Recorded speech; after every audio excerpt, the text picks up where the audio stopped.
Okay जी, ये question 18 है impairment का, आपकी बुक का।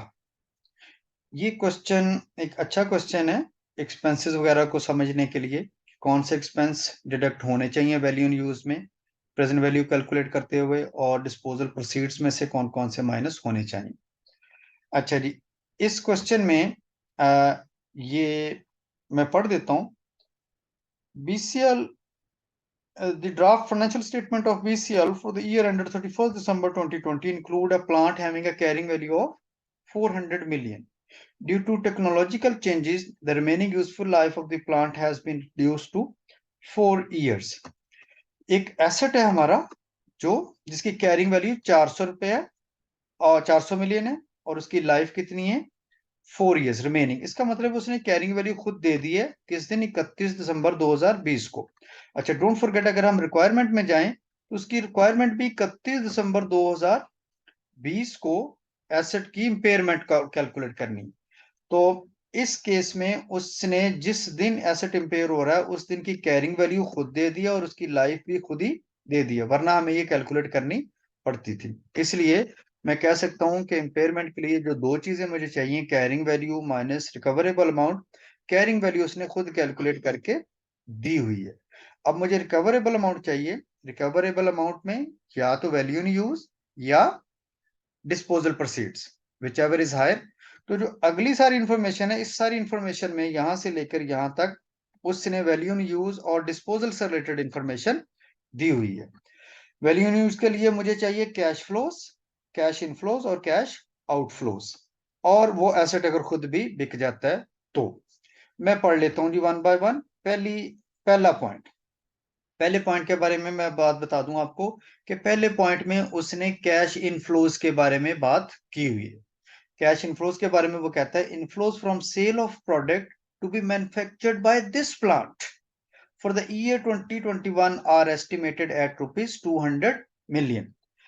कहते हैं 2021 यानी अगले 4 साल के कैश फ्लोज मुझे चाहिए ना जी। तो अगले 4 साल के कैश फ्लोज के लिए उसने बताया है 2021 यानी जो हमारा नेक्स्ट ईयर है इंपेयरमेंट से पहले। डोंट फॉरगेट, हमारा एसेट इंपेयर कब हो रहा है, 31 दिसंबर 2020 को। और 2020 को, इसका मतलब है अगले 4 साल के मुझे कैश फ्लोज चाहिए, 21 के, 22 के, 23 के और 24 के। उसने बताया 21 में कैश फ्लोज कितने होंगे, 200 मिलियन, राइट जी। और इससे आगे वो बताता है अगले 4 साल में these inflows are subject to a 10% decrease in each subsequent year. अगले हर आने वाले साल में 10% कमी होगी। यानी इससे नेक्स्ट ईयर जो कैश फ्लोज होंगे क्या होंगे, 200 का 10% कम कर देंगे। उससे अगले साल जो अगले साल के कैश फ्लोज होंगे उसका 10% कम कर देंगे। उससे अगले साल जो वो पिछले साल के होंगे उसका 10% कम कर देंगे। तो अगले 4 के 4 साल के मुझे कैश फ्लोज मिल जाएंगे। तो मुझे कैश फ्लोज चाहिए थे, वो कैश फ्लोज मुझे पहले पॉइंट में ही 4 के 4 साल के मिल गए हैं जी, राइट जी। इसके बाद नेक्स्ट आ गया जी, ये क्या है ये?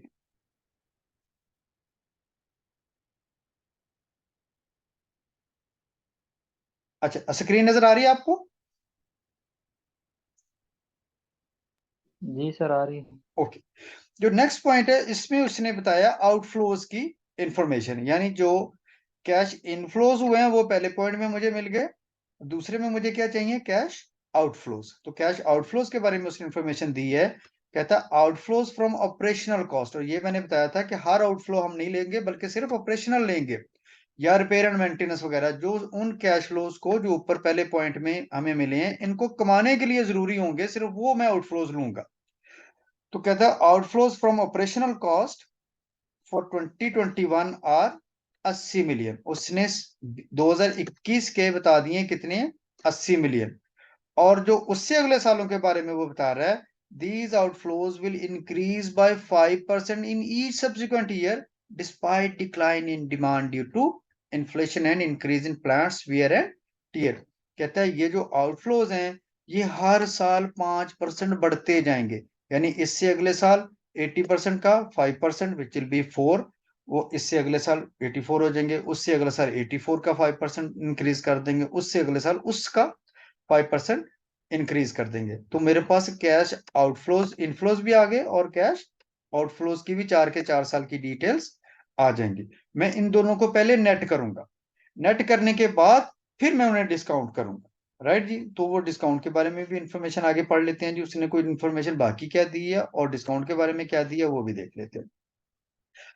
कहते हैं जी BCL's net profit is subject to income tax of 20%। देखें, उसने इनकम टैक्स की इंफॉर्मेशन दी हुई है कि शायद ये भी एक्सपेंस जो है वो हमें माइनस करना पड़ेगा। आपने एक मैंने बताया था ये हमारा रेलिवेंट एक्सपेंस नहीं है, इसको आपने इग्नोर करना है, इसका कोई भी लेना देना हमारे कैश फ्लो से नहीं है। इस एसेट्स के ये तो ओवरऑल नेट प्रॉफिट आ रहा है ना हमारा, उसका इस मशीन से कोई लेना देना नहीं है, इग्नोर किया जाएगा। Depreciation on plant is calculated using straight line method. मैंने बताया डिप्रिसिएशन नॉन कैश आइटम है, इसको भी इग्नोर किया जाएगा, इसका भी कोई लेना देना मेरे वैल्यू इन यूज के साथ नहीं है, इग्नोर किया जाएगा। द प्लांट उससे next point, the plants net disposal proceeds at the end of useful life is estimated at 100 million. ये क्या चीज है जी? ये मशीन खुद आखिरी साल में कितने की बिक जाएगी? 100 रुपए की। तो ये रेलिवेंट इंफॉर्मेशन है मेरे लिए, क्योंकि आखिरी साल में जो मेरे कैश फ्लोज होंगे उसमें ये 100 भी मैं ऐड कर दूंगा। राइट जी, फोर्थ ईयर में जाकर। अच्छा जी, फिर उससे नेक्स्ट आगे जाए, pre tax and post tax discount rates are 12% and 9.6%। मैंने ये प्री टैक्स रेट लेना होता है क्योंकि टैक्स के बाद वाला मेरे काम का नहीं है, वो तो किसी और जो हमारा रेट होता है मार्केट रेट, वो प्री टैक्स रेट होता है। तो pre tax rate 12% discount rate लिया जाएगा, 9.6% जो आफ्टर टैक्स है ये इग्नोर किया जाएगा, इससे मेरे साथ लेना देना कोई नहीं है। यानी डिस्काउंटिंग के लिए मुझे रेट चाहिए था ना, तो वो रेट कितना लिया जाएगा? 12%। राइट बेटा जी, तो मेरे पास कैश इनफ्लोज भी आ गए, कैश आउटफ्लोज भी आ गए, जो आखिरी साल में कैश है वो भी आ जाएगा, और मेरे पास जो डिस्काउंट रेट है वो भी आ गया जी। राइट जी, मैं इनकम टैक्स को इग्नोर करूंगा, मैं डिप्रिसिएशन को भी इग्नोर करूंगा। आई होप मेरे साथ साथ हैं। अच्छा जी, नेक्स्ट आते हैं। A technological advanced plant with similar capacity can be purchased at rupees 350 million। ये रिप्लेसमेंट कॉस्ट है, इसका भी मेरे साथ कोई लेना देना नहीं। वो कहता है जी अगर आप ऐसा ही प्लांट आज खरीदने जाएं तो ये कितने का मिलेगा? 350 मिलियन। तो इससे बच्चा अक्सर ये समझता है कि शायद ये डिस्पोजल प्रोसीड्स हमारे, यानी ऐसा ही तो इसको इग्नोर किया जाएगा। मेरा ये है कि ये वाला एसेट जो है ये कितने का बिकेगा, इसके बारे में उसने इंफॉर्मेशन दी हुई है। BSL has received an offer to buy the existing plant for rupees 250 million। यानी वो कितने का बिक सकता है? 250। ये relevant information. BCL will have to incur shipping cost of 7 million। और उसको एक्सपेंस कितने पे करने पड़ेंगे? 7 मिलियन ट्रांसपोर्टेशन। ये भी रेलिवेंट एक्सपेंस है। तो बिक सकता है, अगर मैं डिस्पोजल प्रोसीड चाहूं तो 250 माइनस 7, 243 के डिस्पोजल प्रोसीड्स हैं। मुझे रिकवरेबल अमाउंट के लिए दो चीजें चाहिए ना, वैल्यू इन यूज, वो यहां तक इंफॉर्मेशन है, वो यहां से कैलकुलेट होंगे, और या वो बिक कितने का सकता है वो यहां पर इंफॉर्मेशन मिल जाएगी। तो मैं 243 या value in use whichever is higher वो लूंगा। तो मुझे तीन चीजें चाहिए थी, कैरिंग वैल्यू जो कि दी हुई है, वैल्यू इन यूज जो कि हम कैलकुलेट कर सकते हैं यहां तक, और डिस्पोजल प्रोसीज जो कि ऑलमोस्ट उसने खुद ही कैलकुलेट करके दिए हुए हैं 250 माइनस 7। राइट जी, तो मैं इनको कैलकुलेट कर सकता हूं। इसका मैं आपको आंसर दिखा देता हूं आगे, वहां से आप इसका थोड़ा सा आइडिया ले सकते हैं। देखें, इम्पेयरमेंट कैलकुलेट करने के लिए I need carrying value minus recoverable amount. Recoverable amount क्या है? Fair value, sorry value in use या fair value less cost to sell. देखिए कैरिंग वैल्यू कितनी दी हुई है? 400 जो कि क्वेश्चन में दी हुई है, और डिस्पोजल प्रोसीड्स भी उसने दिए हुए हैं 243 के, यानी 250 माइनस 7। अब मुझे एक चीज कैलकुलेट करनी है, वैल्यू इन यूज, और वैल्यू इन यूज उसने तो यहां पर कैलकुलेट करके दी हुई है, लेकिन हमें कैलकुलेट करनी पड़ेगी कि ये आई कैसे है। दरअसल ये गिवन थी कैरिंग वैल्यू, ये भी गिवन थी, ये कैलकुलेट करनी पड़ेगी। इसको कैलकुलेट करने के लिए क्या चीजें चाहिए जी आपको, वो आपके क्वेश्चन में दी हुई है। ये देखें जी, आपको वैल्यू इन यूज क्या चाहिए जी? कैश फ्लोज, कैश इनफ्लोज, और वो उसने दिए मुझे कैश इनफ्लोज। पहले साल में उसने बताया था कितने कैश इनफ्लोज होंगे, 200। उसने अगले साल कहा था इसका 10% कम, उससे अगले साल 180 का 10% कम, उससे अगले साल 162 का 10% कम करके, तो आपको 4 साल के कैश फ्लोज ये देखें नजर आ रहे हैं जी। ये चार क्वेश्चन में सिर्फ कौन से दिए हुए थे, 200। इसको हमने हर साल 10-10% कम किया तो हमारे पास कैश फ्लोस आ गया। हमने जो पहले क्वेश्चन किए थे उसमें क्या किया होता था, 4 के 4 साल के कैश फ्लोस उसने खुद ही दिए थे। अब भी समझ ले खुद ही दिए हैं, कोई इतना मुश्किल काम नहीं है इसके 10-10% कम करना हर साल। ठीक हो गया जी। इसमें से क्या माइनस करना पड़ेगा, ऑपरेशनल कॉस्ट। उसने बताया था 2021 में ऑपरेशनल कॉस्ट कितनी है, 80, और उसने कहा था इसके बाद हर साल आने वाले में 5% बढ़ती जाएगी।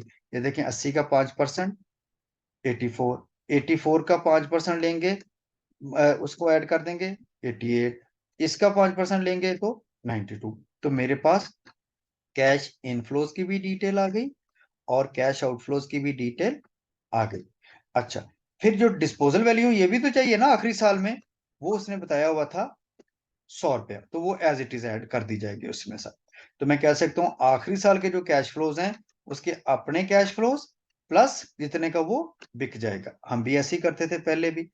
तो अब मेरे पास कैश आउटफ्लोज की डिटेल भी आ गई, कैश इनफ्लोज की भी डिटेल आ गई। आउटफ्लो, इनफ्लो, आउटफ्लो और डिस्पोजल प्रोसीड, इन सब का टोटल कर लेते हैं जी। ये देखें नीचे आपको टोटल नजर आया, 200 माइनस 80, 120 नेट कैश फ्लोज। दूसरे साल के नेट कैश फ्लोज, तीसरे साल के नेट कैश फ्लोज और चौथे साल के नेट कैश फ्लोज। अभी ये आपकी वैल्यू इन यूज नहीं है, वैल्यू इन यूज क्या है, इनकी प्रेजेंट वैल्यू।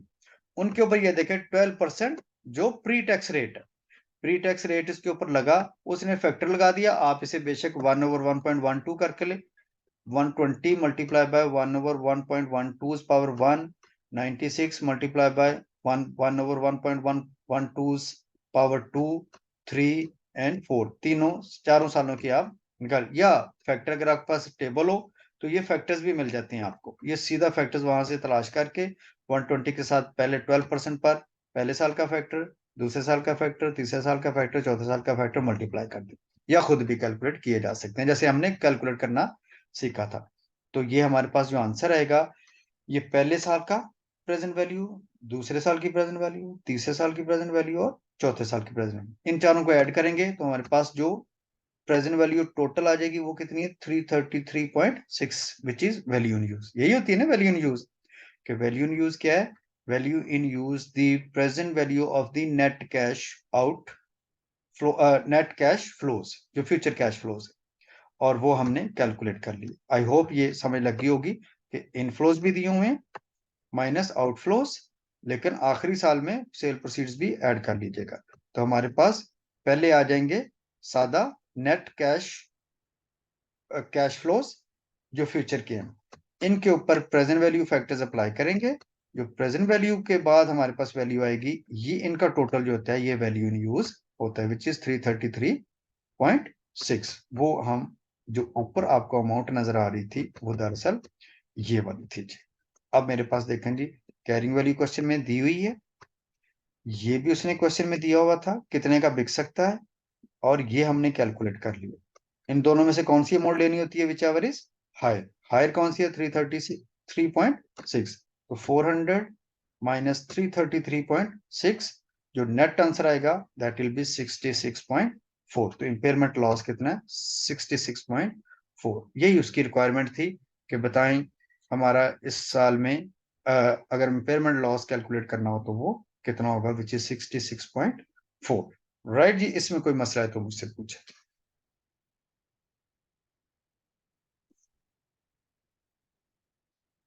और समय लग गई जी। नहीं सर, आगे सुनो। जी ओके, सर। ठीक हो गया। अफसार, जैनब, आप लोग हो। यस सर, आ गया समझ। Okay okay,